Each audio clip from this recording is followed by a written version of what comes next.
So இந்த first ஸ்லோகம் of Vishnu சஹஸ்ரநாமத்தில் எத்தனை நாமம் இருக்குதுன்னு பார்த்தா 9 நாமம் இருக்குது. ஸோ என்னென்னு நான் முதல்ல சொல்கிறேன். நீங்கள்லாம் நோட்ஸ் வச்சுருந்தீங்கன்னா எழுதிக்கோங்க. 1 2 3ன்னு போட்டுக்கோங்க நான் சொல்ல.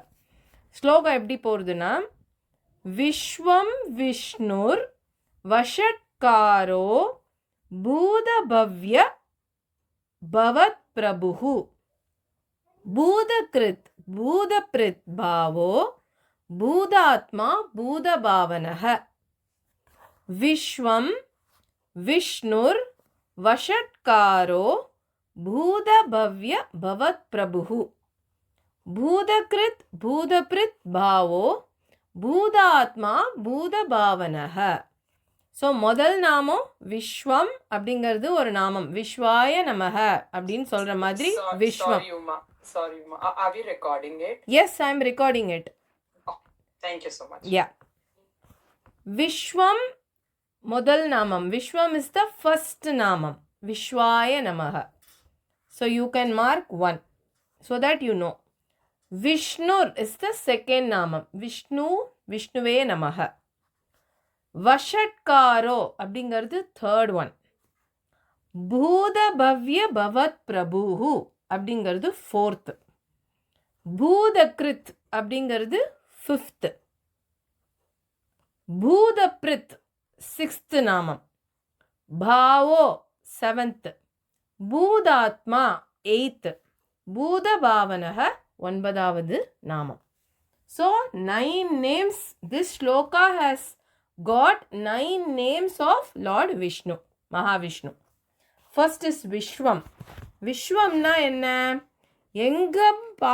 எங்கும் பரந்து விரிந்து மூலமாக இருப்பவர், ஆதியாய் இருப்பவர், அனைத்தும் ஆனவர், எங்கும் பரிபூர்ணமாக நிறைந்திருப்பவர் அப்படின்னு அர்த்தம் விஸ்வம்.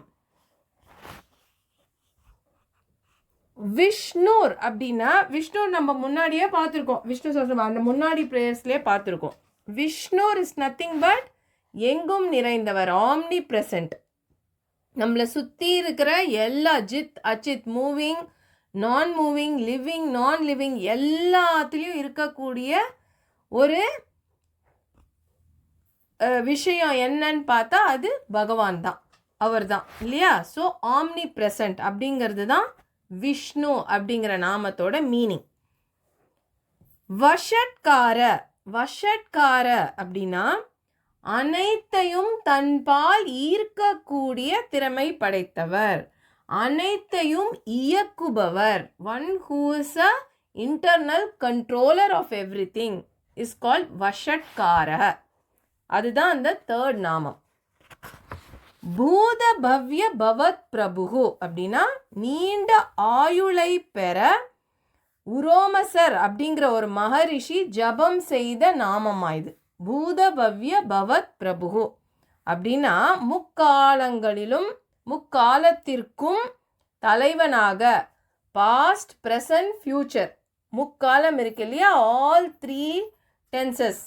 ஸோ இந்த முக்காலத்துக்கும் இந்த உலகத்திற்கும் தலைவனாக விளங்கக்கூடியவர், நிறைய ஆயுளை நம்மளுக்கு அதிகமாக அளிக்கக்கூடிய பகவான் விஷ்ணு பகவான். பூதபவ்ய பவத் பிரபு அப்படிங்கிற நாமத்துக்கு அர்த்தம். பூதகிருத் அப்படின்னா எல்லாவற்றையும் படைப்பவர். He is the beginner, he is the creator. Bhutakrit. Bhutabhrit அப்படின்னா படைத்த எல்லாத்தையும் காப்பாற்றக்கூடிய தன்மை படைத்தவர், ரட்சிப்பவர் அப்படின்னு அர்த்தம். பூதப்ரித். பாவ அப்படின்னா எல்லா பொருள்களுக்குள்ளேயும் இருக்கிறவர்.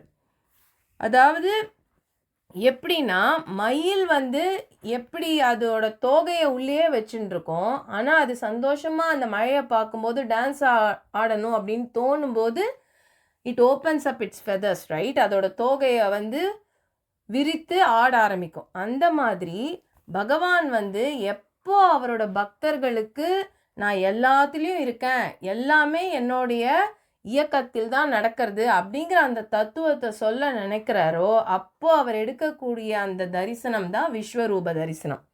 ஸோ அதனால தான் அவரை பாவ நமக அப்படின்னு சொல்கிறோம். பாவக அப்படின்னா one who is present in every thing. He is every thing. அவ்வளோதான்.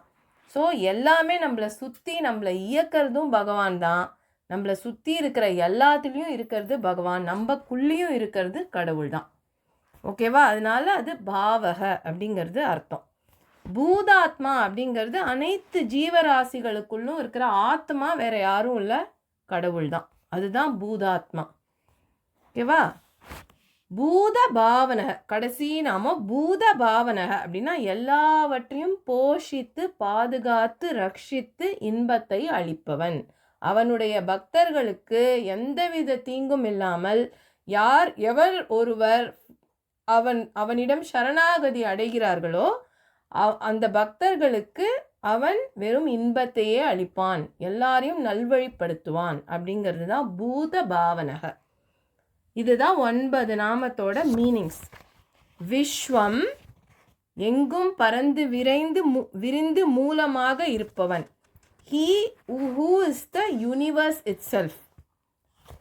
விஷ்ணு, எங்கும் எதிலும் வியாபித்திருப்பவன். One who is omnipresent, one who is spread everywhere. வஷட்காரக, அனைத்தையும் தன்பால் வசீகரிக்கக்கூடிய தன்மை படைத்தவன், வசப்படுத்துபவன்.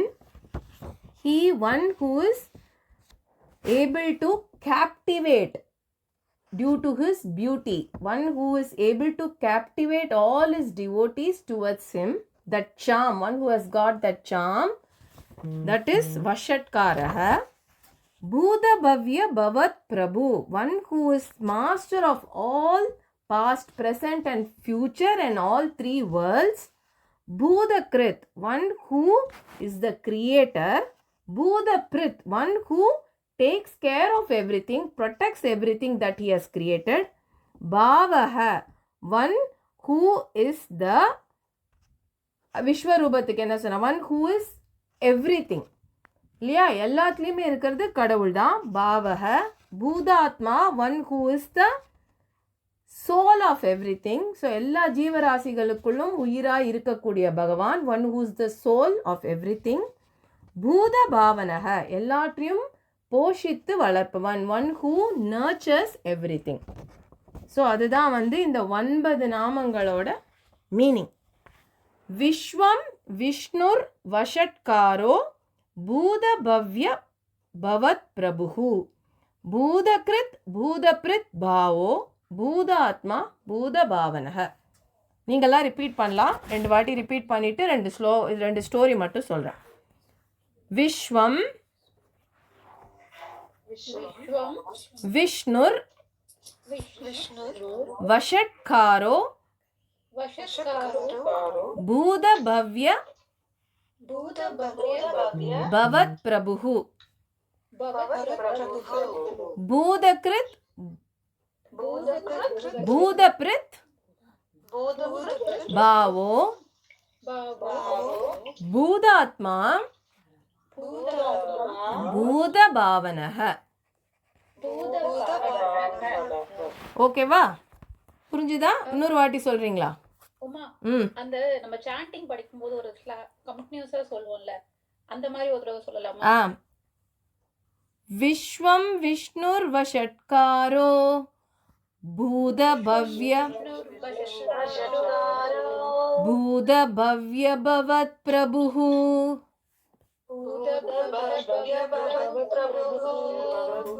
பூதகிருத் பூதபிருத் பாவோ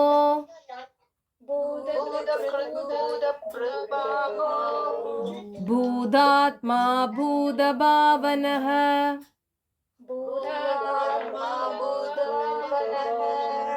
விஸ்வம் விஷ்ணுர்வஷட்காரோ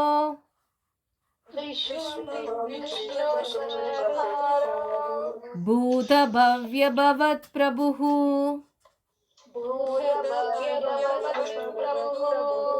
பூதகிருத் பூதபிருத் பாவோ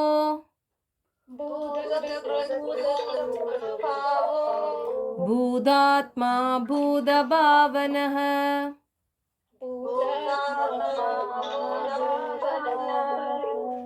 ஓகேவா?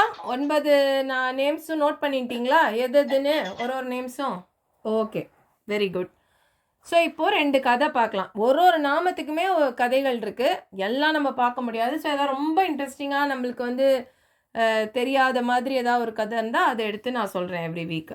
இந்த வாரத்துக்கு வந்து 2 கதை பார்த்து வச்சேன். ஒன்று வந்து ரிலேட்டட் டு த முதல் நாமம் விஸ்வம். விஸ்வம்க்கு நான் மீனிங் என்ன சொன்னேன்? எங்கும் பறந்து விரிந்து மூலமாக இருப்பவர், பரிபூர்ணம் அப்படின்னு அர்த்தம். பகவானை வந்து நேசிக்கிறவங்க, அவர்கிட்ட வந்து அன்பாக இருக்கிறவங்க, அவரை வந்து போற்றி புகழறவங்களுக்கு எப்போவுமே அவர் பரிபூர்ணமாக எல்லாத்தையுமே கொடுத்துருவார். ஸோ நம்மளுக்கு வந்து ஒரு திருப்திகரமான ஒரு லைஃப் ஸ்டைல் இருக்கும் அப்படிங்கிறது தான் அந்த விஸ்வம்ங்கிற நாமத்தோட அர்த்தம். இதுக்கு என்ன கதைன்னா, ஆயர்பாடியில் கிருஷ்ணனுக்கு வந்து ஒரு ஃப்ரெண்டு இருக்கான். அவன் பேர் வந்து நற்செல்வன் அப்படின்னு. எப்படி ராமருக்கு வந்து லக்ஷ்மணர் விடாமல் ராமர் கூடயே இருப்பாரோ, ராமர் அப்படின்னாலே லக்ஷ்மணன் அடுத்து வந்துடும் இல்லையா? ராமர் லக்ஷ்மணன் நம்ம பிரிச்சே பார்க்க முடியாது. அந்த மாதிரி கிருஷ்ணனுக்கு வந்து ஆயர்பாடியில் கோகுலத்தில் இருக்கும்போது குழந்தையா அவர் விளையாடும்போது அவர் ஃப்ரெண்ட்ஸ் சர்க்கிளில் இந்த நற்செல்வன்கிற பையன் ரொம்ப க்ளோஸ். கிருஷ்ணனை சுற்றி சுற்றி சுற்றி வாழ்ந்துட்டு இருப்பானா, அவன் கிருஷ்ணனோடையே தான் இருப்பானா.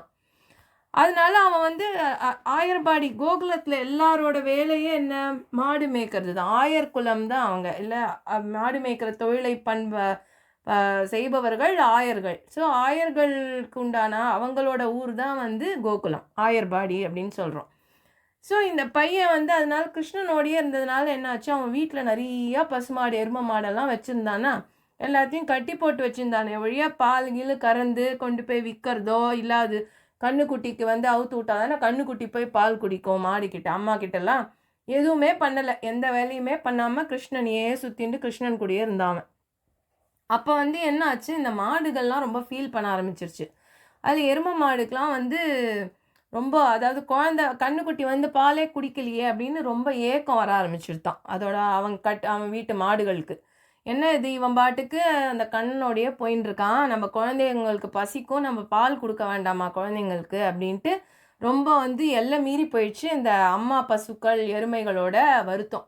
அப்புறம் என்ன ஆயிடுச்சு, ஒரு கட்டம் வந்து அதுங்களுக்கு என்ன பண்ணுறதுனே தெரியாமல் குழந்தை நம்மக்கிட்ட வந்து பால் குடிக்கிற மாதிரி இமேஜின் பண்ணிட்டு அது தத்ரூபமாக அவங்க மனசுலேயே அந்த மாடுகள்லாம் நினச்சிண்டு பாலை சுரக்க ஆரம்பிச்சுட்டான். ஸோ கண்ணுக்குட்டி வந்து நம்மக்கிட்ட குடிக்கிற மாதிரி மனசில் நினச்சிண்டு பால் சுரக்க ஆரம்பிச்சுடுது.